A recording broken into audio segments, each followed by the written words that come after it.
don't know. Do you guys think we would make great pets? Do you think we would make great pets for the extraterrestrials? Would we be annoying pets? You know, man, I first heard that song when I was 17. It came out in 93, and I was getting ready to end my junior year in high school, and it came out sometime around then, and man, I was really fucked up when I first heard it, and I thought he was saying, we'll make crepe Suzette. We'll make crepe Suzette. I'm like, what? Okay, what? So I had to hear it a couple more times, and I saw it on MTV like a couple days later, and then I was tripping out about the name of the group, Porno for Pyros. It was like one hit, but I got to thinking about that song the other day, and I thought about it about 10 years ago. I think I used it for a bumper song like, oh man, maybe like 11 years ago. And yeah, I hadn't thought about it in forever, and I don't know what sparked me to think about it, but yeah, that was, yeah, we'll make great pets, yeah, We'd probably be a hassle, but you know, maybe we would, who knows, maybe we'd be all better off that way, I don't know. But, of course, this is your host with the most from coast to coast. We all survived the 11-11-11, well, 11-11-24.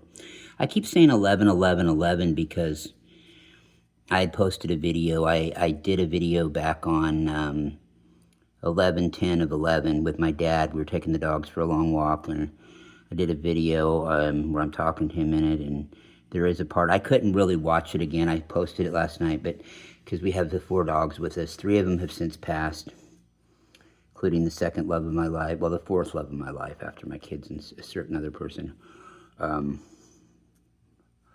Hopefully there'll be another one someday besides that. But anyway, my dog Sparky, who was my guide for 13 years, he was with me by my side every day, just about every day.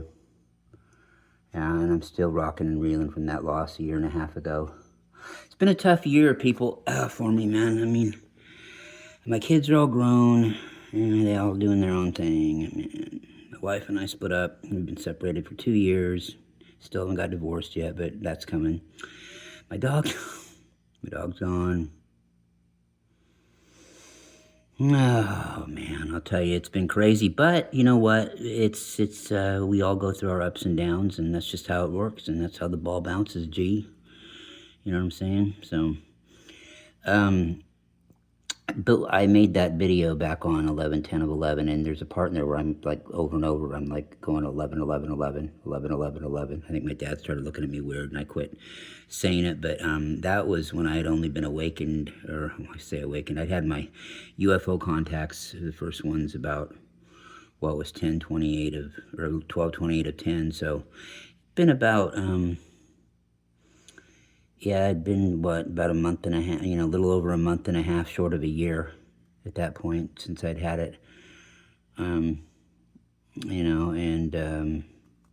when I say awakened, I mean the UFO contacts. When I speak about being awakened, I was always awakened since I was born. The only thing I didn't know about was my UFO contacts. Anything that, I've said this before, anything that tripped me out or made me think something different, it was something off planet that I saw. There's nothing on Earth that I've been involved deep into politics, not just, your average door-to-door campaigner. I mean, like, pretty deep into them. And, and I figured all this shit out before I was even into them. So, I mean, I knew, but I ran into a lot of people that were awakened, and they say that they didn't realize that this, the government did this, or they could do that, or that there was this kind of organization or that kind of organization, and, and all that stuff. And I'm like, yeah, well, there is, and I always knew that, but I tell them, look, it's not as bad as you think it is, but it's a lot worse than you can imagine, because a lot of people think about I've said this before, they have their mind in the wrong place when they go there with that shit.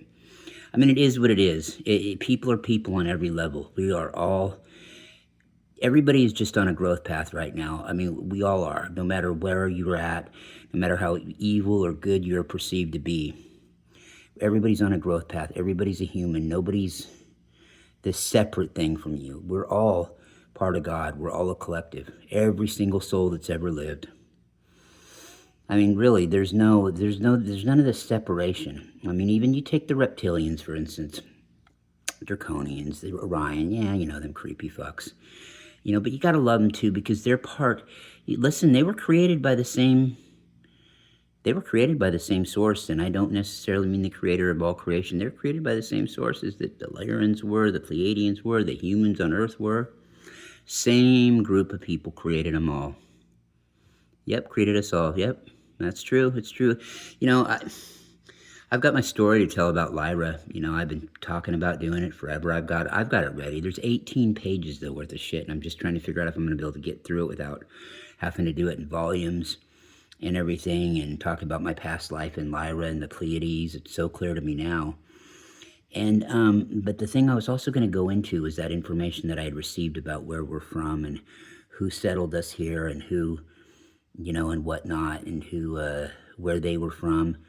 That I'll tell you right now, I don't know where they're from. I know they're from about 6 galaxies away, so we think. I've got some intelligence from an extraterrestrial about this. They don't even know. They don't know a whole hell of a lot more than we do. As far as they all know that we're part of Source and that they're part of Source too. But what I'm saying is even though the Pleiadians and Arcturian civilizations and those civilizations, Sirian civilizations, are, you know, thousands of years ahead of us.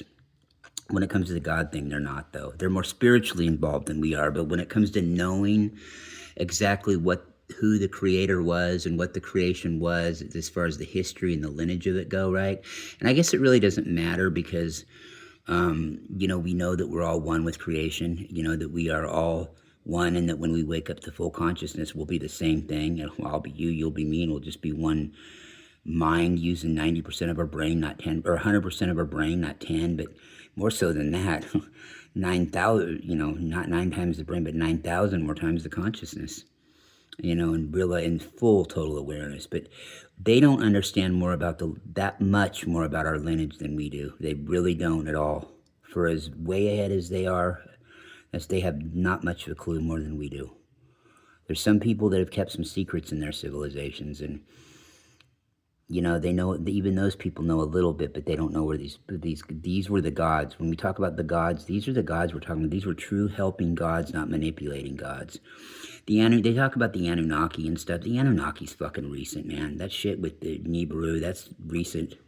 That's recent shit. That isn't even a million years ago. It's 500,000 years ago. There's been humans on Earth since over and over again, and reincarnated and reestablished. There was civilizations more advanced than we are now 1 billion years ago on this planet, and I promise you you'll find that out at the end of the day. Not today maybe, but yeah, it is. You can take, I mean, you can, I would take that to the bank. Yeah, it's a true story. But that, you know, the Anunnaki shit's not that far back into the future, considering the span of time. It really isn't. They weren't gods. They were manipulators. Actually, it was a good collective at first, okay, of different star races. But then the lizards got in there and started manipulating like they had to do, because that's, you know, how they are. You know, I don't know what the hell happened to them. They were good for a long, long time, and they were master geneticists and stuff like that. They were really helpful with that, but they got manipulating. I don't know if it was what it was, but, you know, I don't know what the hell, but that's the deal with the Anunnaki. These real other gods had been to Earth 1 billion years ago, and they had, after settling and seeding the Arcturians, they had went to the Pleiades. Pleiades ended up getting destroyed later on. The Pleiades was actually re-terraformed when those 2 families from Lyra and 1 family from Vega and this other family that went with them to, you know, during the Orion-Lyran Wars, got the hell out of Vega, Lyra, around that area, and went and terraformed. See, when they got to Pleiades, there was like 10 planets. When we got to Pleiades, there was 10 planets. Only 3 of them were habitable. The other 10 needed some work to be terraformed, and plus we had biodomes, thank God. There was there's us, another Lyran family, a Vegan family from Vega. There's also this other family, real shiny. They lived out kind of on the outskirts by Lyra and Vega. And they were able to hang out in the 5th dimension before anybody else was doing it here. Up there, we were 4th dimensional planets at that point, and they were in the 5th. They knew how to hang out in the 5th and kind of hide away in the 5th to not be bothered. But they were great people. They were part of the originals. They were golden. One of them was my partner when I was a ship captain. He was an old one that came out of retirement and worked with me. He was gold, and he had a triangle-shaped head. He was with one of the families, though, too, that helped terraform the Pleiades. Then his family left and went back home. We don't know where they went. He never talked to me about where it was. It was 6 galaxies away or so. And they were the only ones left. There was about 100 left to the original 20,000 that came here. But the 20,000 that came here, got to understand, that turned into about 1 billion all over the star system, 1 billion people with, you know, passing, you know, over fucking of another 1 billion years, right? It turned into about 1 billion souls all over the galaxy. And this leads us up to about a little more than 1 billion years ago. All right, I'll talk about this another time. I got some stuff from the Blue Pleiadians to talk about, though, but I'll talk about that another night because it involves about 20,000 people coming to this uninhabited yet star system. And these weren't from the same family. There was about 100 families in that 20,000, and about 35, we think. And we're from 32 to about 35 different kind of races. We're talking about, listen, I'll just tell you this. We're talking about eagle humanoids, dog humanoids, bird humanoids, human humanoids, all different colors, different races. And what their idea was they lived in a galaxy that was way super ascended, but they wanted to go somewhere and see, they all lived on different planets, right, and close together, like in a cluster, like the Pleiades is, but closer together, like planets around a sun. I mean, there's a whole bunch of them that were Earth-like planets. And these humanoids lived on these different planets, and they all wanted to get together and kind of, you know, meld together and have a kind of a melting pot. So they took off on 12 huge motherships, so about 20,000 of them, we think, came here about 2 billion years ago. No, that's not true. That's not true. That part of it isn't true. About 2 billion years ago is when shit started to pop off. They came to this galaxy, if you want to put it in Earth terms, they came here a little over 1 quintillion years ago. They're probably themselves about 6 years old. They came here about 1 quintillion years ago and started to settle and terraform Arcturus. The Lyrans weren't too far behind after that, after getting the Arcturians up and going, then it was over to get the Lyrans going. Okay, the Arcturians did not, they helped a little bit with the Lyrans, but they were still developing themselves. It was really the Pleiadians that Arcturians have helped with their Lyran offshot. Okay, and it kind of boggles the mind of the Pleiadians as to why 70% of our star systems, or I mean our indigenous cultures have, you know, stars and things like that dedicated to Pleiades. And, you know, and the Pleiadians saying our ancestors, your ancestors were our ancestors and our ancestors were your ancestors. Yeah, it's true. Yeah, oh yeah, it's very, well, we know it's true. But it's from a long time ago. And listen, those Pleiadian gods that helped us out and did all that, that's not necessarily this Lyran incarnation of them. There was others there. That planet got destroyed. See, they were very peaceful, loving people, these gods. But, you know, after 1 billion years or so, things started to go south. You already had, you know, hundreds of generations later of people that had gone and terraformed, like Orion, Draco, you know, Earth several times, Mars, you know, Lyra, all these different humanoid races. See, all the humanoid races, reptilians, us, even the avians, they all come, we're all offshots of them. We have been designed, though, by offshots of them, you know what I mean? They created all these different races in the galaxy, and they were different themselves. This wasn't, like I said, this was about 100 different families and about 35 or so, 30 different races of people that came here all those years, you know, quintillion years ago to do this.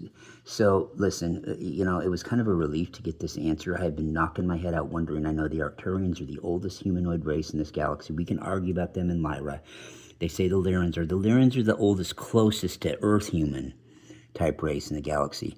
The Lyrans are, but it's close. The Lyrans are not that much younger than Arcturus is, the beings in Arcturus.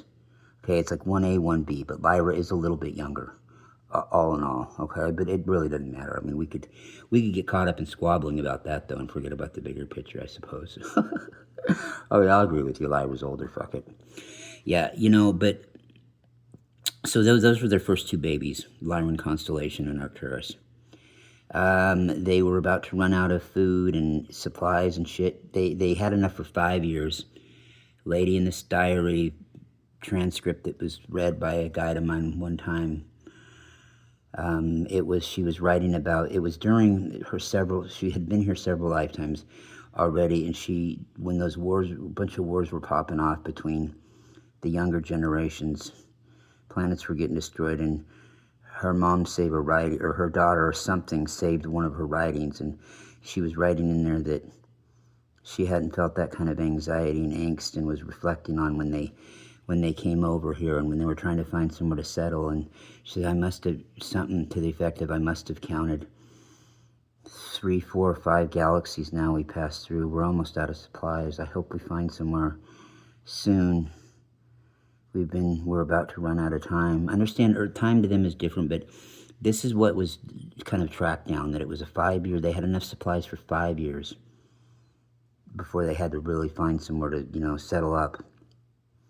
I mean, and I guess they were within a couple of Earth-like months of being out of everything. And luckily they stumbled upon Arcturus. Yeah. And, so it goes. So, I've been beating my head against a wall forever trying to figure out in trance who they were. I had gotten that the Arcturians were the oldest and Lyrians were the second oldest many, many years ago. Way before I think even come on air. I received that. It was in 2012 or 11, late 11 when I received that info. But I could never figure out who brought the Arcturians here, who brought them here. I'd ask my orb guides over and over. They didn't know. I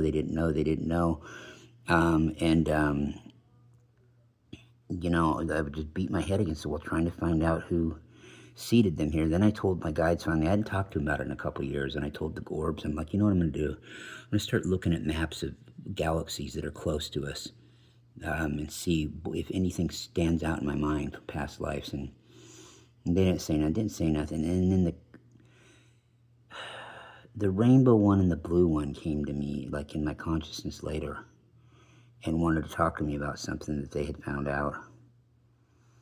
And they started in with that, that the Arcturians aren't exactly the oldest humans to ever be here, humanoids, and neither are the Lyrians. And I said, well, they're okay, but they're the oldest here. He said, yes, they're the oldest here. They're not the oldest to ever be here, though. I said, okay, I've heard of civilizations vanishing. He said, yes, you have. And we'll tell you a little bit about who that was. It's weird because I don't really listen to Bashar a lot. I'm a Cryon guy, but Bashar's good for the elementary kids, and he's kind of entertaining. But he was talking about, some guy asked him, who the first civilization was, and Bashar was getting some clarification, asking the dude, hey, you mean on Earth, or do you mean in general? Where? He's all, well, I mean like on Earth, and he's all, well, Bashar told him something defective. Hey man, they're not around anymore. They don't exist. We don't have a name for them. And I think Bashar probably knows, but he's not gonna. That's something you don't divulge easy, because these gods are gone. We are the gods we've been waiting for. They're long gone. I mean, like I said, there's like 100 left when they left here. I mean, it was one mixed, 3-way mixed family of them. They were like a combination of they were golden. They were a golden glow with like golden heads that were triangular, and they just radiated pure love and energy. But they would light in their face, if you looked right in their face, they looked like they were a combination of almost a African-American, Hispanic, Nordic, if that makes any sense. I know that's kind of, yeah, but really, they did. That's kind of what they look like. And they figured out how to hide out in the 5th dimension from evil and, dark forces and things like that. And the Pleiadians were actually the second race to use that, too, to kind of avoid Orion and the Dracos for a while. Yeah, I mean, I knew that, but I knew that. And then there's this video out now. A buddy of mine sent it to me last night. I watched it a few months ago, and I think I reposted it. It's really good. The only thing that pissed me off is it's not a movie. It's like a made trailer. It's like a movie made to be a trailer. Astral Travel Pleiadians. I mean, it really is good. It shows whoever designed it knows the truth. Because, that's some of that shit's information I've never even divulged to anybody before. I mean, I told them about the Pleiadians being seeded by Lyra, but what I didn't mix in there throw in any complications was that Vega was involved too a little bit. This other race that's no longer here was involved a little bit. This family that took off, and the fact that that it was that it was about 4 different families that were involved. I mean, and that they had to be re-terraformed, and I was just very gentle with people about that information. I was guarded with it, and so somebody else knows it too. And so that's cool and that's great. But they should have made that thing a movie. I would check it out. Astral Travel Pleiadians. And then I saw it somewhere else too, and it was called All About the Pleiadians. But it's wonderful. It shows the different climates up there. It shows how gorgeous their coastlines are, especially the places that have several moons. Oh man, it's really... and the different races that are there. Different kinds of people, tons of different humanoids. I would know that because I got a couple months ago, like I said over a 12-day period, 10 to 12-day period, I had a contact with 8 different races from there. It wasn't just the orb race I've always contacted, or a few people here and there that